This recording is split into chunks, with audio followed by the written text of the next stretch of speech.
Hello, everyone, and welcome back to the Curated Beauty Podcast. I'm your host, Jessica Christie, and today's episode is a little bit more about what not to do. We're talking about how to ruin your business. Yes, you heard that right. In the spirit of fun, we're flipping the script today and using a bit of humor to talk about common pitfalls that can really drive your business into the ground. Think of it like the movie How to Lose a Guy in 10 Days, where she does everything wrong on purpose. Only here, it's not romance we're ruining, it's your business. Now, if you've seen the movie, you'll remember how she does everything in her power to push the guy away. Over texting, smothering him, being overbearing, basically doing everything well-meaning, but totally counterproductive of the goal.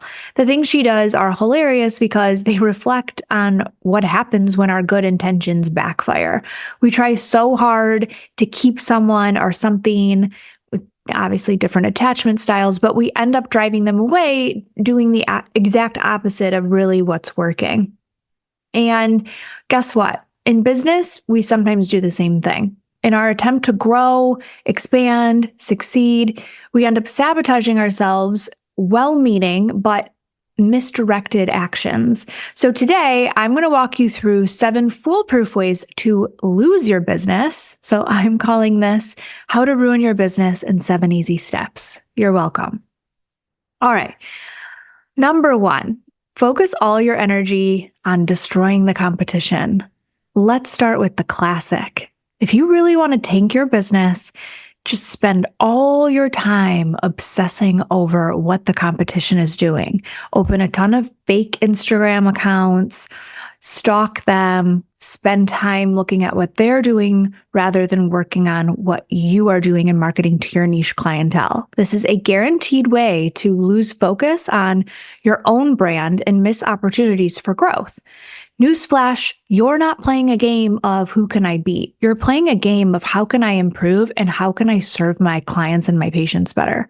Spoiler alert, you lose when you make it all about everyone else. And it may take a while, but not only does it not feel good to focus on other people, it really takes your eye off the prize.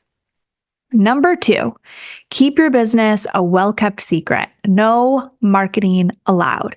So now here's a fun one. Imagine starting a business and doing no marketing. You're like a hidden gem, and especially if you're in the aesthetics industry or the wellness industry, these are things that people are looking for. It is not hard to grow in these fields, but when you're a hidden gem, no one's going to see you. And so if you are falling into this pitfall, you don't need social media. You don't need to know what SEO means or work with people that know how to implement it. You don't need to do any networking, right? If people need your services, they are just somehow going to find you through osmosis. By all means, don't waste time getting the word out. Just sit back, enjoy the crickets, and this is how you ensure that no one will know that you even exist. Number 3, offer zero value. Just take their money and run. This is not a relationship-based kind of a thing. Like it's a transaction, that's it. Who needs value, right? Definitely not you. If you want to run your business, make sure that your customers leave thinking, well, that was a waste of time and money. Offering real value might build loyalty, but we're here to tank it. So keep things bland, overcharge, and make no effort to solve problems or offer solutions or show people value in what they're purchasing. Make mediocrity your motto and watch your customer base just shrink down to nothing. They're all going to go find those people that you're stalking on Instagram, your competition. Number 4, just work with everyone and everything and anyone. Brand, what brand? You don't need a brand image. Nothing says I'm all over the place like working with everyone who walks through your door. Forget about filtering clients or sticking to your brand values or your life philosophy or your core values, as I commonly call them. Just take on everyone. Say yes to everyone. Let your message become as clear as mud. A surefire way to confuse your audience is to have zero consistency in who you serve, brand image. After all, if you stand with everything, you stand for nothing. But hey, you'll get a lot of clients, right? For now. Number 5, stick with outdated technology. It worked in 2005, right? And now it's cheaper. Why stay with current technology when you can use systems from 15 years ago? Cutting edge tools? Ugh, wow, how overrated. But using outdated tech, this is going to send a clear message to your clients. Hey, I'm saving money while you're paying the expense. And not only will you frustrate your team, but your clients will love all the clunky experiences, all of the inconvenient links that lead to nothing or paperwork to fill out a time and time again.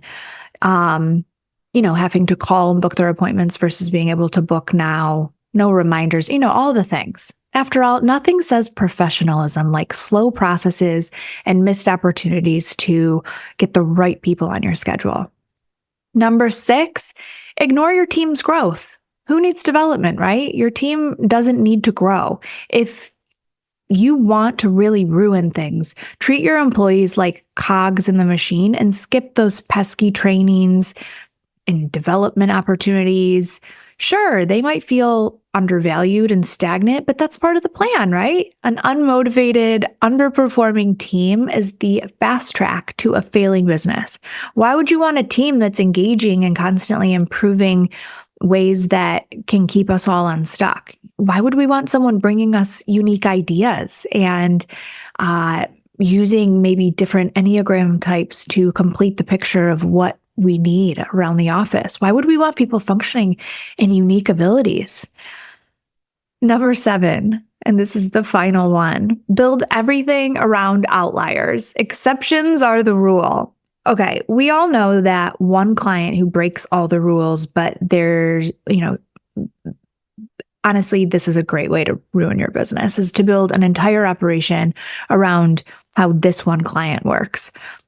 Forget your core customer base, forget the 20% that bring in 80% of your revenue. Just structure everything around the exception of this patient. Not only or customer, I should say, you're going to make things more complicated for yourself, but you will also confuse the 95% of the patients who do fit into your system. Let's face it, you can't grow if you're constantly bending over backward for outliers. But if ruining your business is the goal, then by all means, make exceptions to the rule. I think that this aligns with our team members. We are only as strong as our weakest link. As we grow, if we do not normalize shedding the employee that no longer aligns with our mission, that is really going to tank our business. If we allow this, random outlier exception of a patient to destroy the philosophy and the core values that we've set into place, and if we're constantly overriding our policies for this patient, again, you're just confusing the actual people that fit into who you are.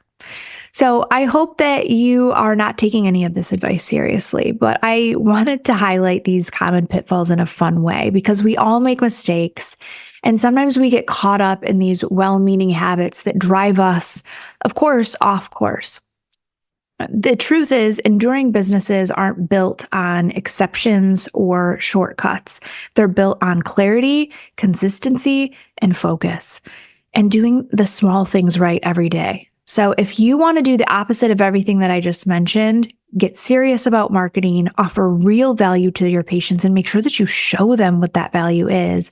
Invest in your team and stay true to your brand image.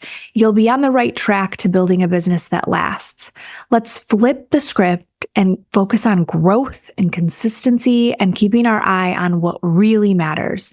Your business isn't a race against others. It's about mastering what you do best and what your mission is on this planet.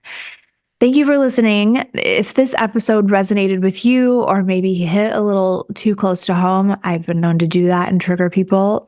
Don't forget to share it. And let's all build our businesses with intention, not sabotage. So until next time, stay focused, stay sharp, and remember, success doesn't come from trying to win at someone else's game.